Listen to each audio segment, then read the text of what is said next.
السلام عليكم ورحمة الله وبركاته. ازيكم عاملين ايه؟ لو مهتم بجديد ومفيد فعلا من التطبيقات اشترك في القناة وفعل زر الجرس عشان يوصلك كل ما هو جديد ومفيد فعلا من التطبيقات. في القناة عندي اقدر ارفع التطبيقات الحديثة اللي بتسهل لك حياتك اليومية وتطبيقات الفيك وكمان التطبيقات الهكر. النهارده ان شاء الله مع شرح تطبيق جديد هو اسمه تطبيق سكاتش. التطبيق ده مساحته 17 ميجا، محمله اكتر من 100,000 شخص. التطبيق ده تطبيق خاص بفرص الشغل. لو انت بتدور على شغل عايز تشتغل، فانت بتقدر تدخل على التطبيق ده، بتلاقي الناس اللي كاتبه الشغل اللي هم محتاجينه. يعني مثلا حد محتاج سواق، حد محتاج صنايعي في حاجة معينة، حد محتاج سكرتير، حد محتاج موظف، حد محتاج حد يشتغل في محل عنده، مدرسة منزلة مثلا محتاجة مدرسين، مصنع منزل محتاج عمال، وهكذا. كذلك الأمر لو أنت بتدور على حد يشتغل عندك، أنت صاحب شغل، صاحب عمل، عندك شركة، عندك مصنع، عندك محل، عندك أي حاجة بتدور على حد، فأنت برضو بتقدر تدخل على التطبيق ده، تختار أو تكتب الوظائف اللي أنت طالبها، وتقدر تكتب الشروط برضو اللي أنت عايزها والمميزات طبعا بتاع الوظيفة. يعني تكتب مثلا عايز حد مثلا يكون سنه تحت ال30 سنة، يكون بصحة جيدة، يكون غير مدخن، يكون امين، يكون مظهره كويس. كل الحاجات اللي انت عايزها. برضو كذلك الامر تكتب المميزات بقى اللي انت تقدمها له، مرتب مثلا كويس، تأمين اجتماعي، تأمين صحي، حاجات زي كده.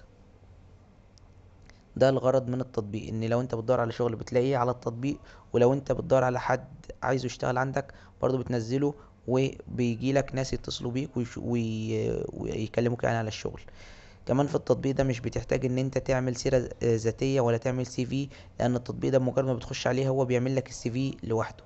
يعني بيشوف إن اسمك، عنوانك، رقم تليفونك، الوظيفة اللي انت بتدور عليها، شغلك اللي انت اشتغلته قبل كده، سواء انت مخلص تعليم او لسه طالب او لسه بتدرس، آه، خبرتك مثلا اشتغلت في، لو انت مثلا بتدور على مجال معين او شغل معين، يشوف خبرتك في المجال ده، انت اشتغلت في المجال ده اصلا قبل كده؟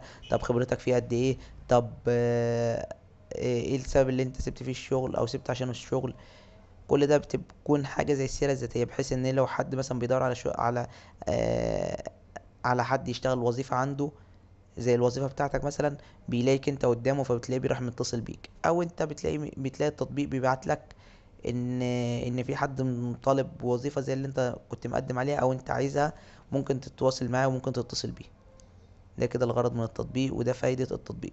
مشكلة التطبيق في التحديث الاخير بتاعه ان كان الناس بتحمله وبتحاول ان هي تدخل رقم الموبايل بتاعها عشان يبعت لهم الرقم اللي هو يفتحوا بيه التطبيق، وما كانش بيبعت.